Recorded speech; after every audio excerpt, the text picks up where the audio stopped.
Hey, lương thầnនៅស្រុកខ្មែរស្រួលរកលុយដាក់1000បានវិញ5000បើ network marketing ផងមិនបាច់ធ្វើការអីទេក៏មានលុយដេកស៊ីដែរបើចង់ដឹងតោះទៅពិភាក្សាជាមួយអ្នកជំនាញតើលោក Steve Jobs យល់យ៉ាងម៉េចដែរវាមិនដែលបានលុយពីណាឲ្យ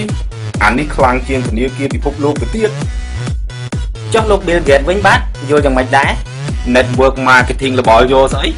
មិនដែលឃើញអ្នកបានឃើញតែអ្នកបោកយូរអស់អ្នកបោកមកបោកតែគ្នាឯង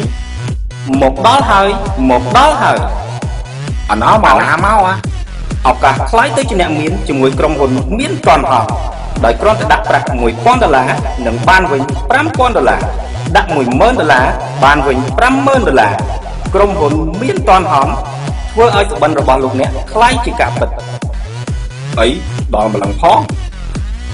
មកដល់មួយទៀតហើយឱកាសខ្លាយទៅជាសេដ្ឋីជាមួយក្រុមហ៊ុន Network Marketing លោកអ្នកគ្រាន់តែចូលជាសមាជិកដោយគ្រាន់តែទិញផលិតផលរបស់យើងខ្ញុំហើយស្វែងរកអ្នកទិញបន្តទៀតនោះលោកអ្នកនឹងទទួលបានឱកាសខ្លាយទៅជាសេដ្ឋីរកអ្នកទិញបានកាន់តែច្រើននិងបានលុយកាន់តែច្រើន